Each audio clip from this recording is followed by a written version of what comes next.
Kaning kawadon mo gini usahay nagtukmod na usay ang magtiayon maglagyo sa usag-usa. Agi pud sa ato mga pangandoy ug panglantaw hinungdan kanang gitawag nilag LDR.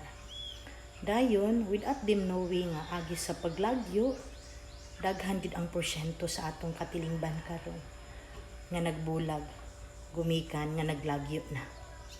Either ang bana may natintal or ang nabilin ba. So duwa ra ang paingnan.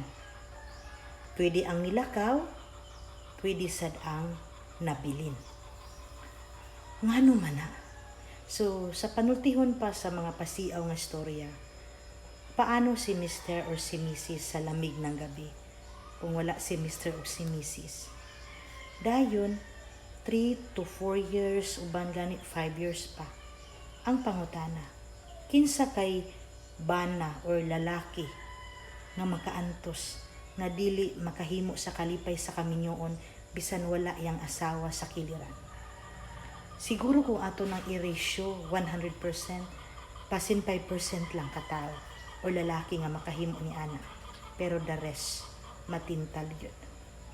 Maunang kita or ikaw kung ugali unsa may sitwasyon ninyo karon sa inyong kaminyoon galagyo ba mo, ang bugtong ma-advise nako maura ni hugta ang imong pag-ampo. Ayaw iluag-luag, pahinungdi gyud ng imong asawa ug bana sa tanang adlaw ug pag-ampo ug pangayo sa Ginoo giya ang imong kapikas sa kinabuhi.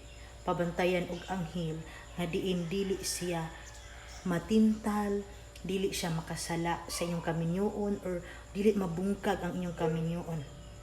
Kay mag-ampo lang kay igsoon. Ang Dios magaprotektar jud niya. Bali laktod nga pagkasulti, ilikay jud siya sa mga buhat nga makadaot sa inyong kaminyoon. Dayon, ikaw pud nga tuwa sa gawas, pag-ampo sad ka. Nganuman, pangayon pud nimo nga di sad ka matintal. Mananarbaho ka para sa pamilya, dili anang butanga. Kay nganuman sakit ka inatutan-awon karon sa katilingban. Nahas kang lipaya pa nga naa pa sa Pilipinas.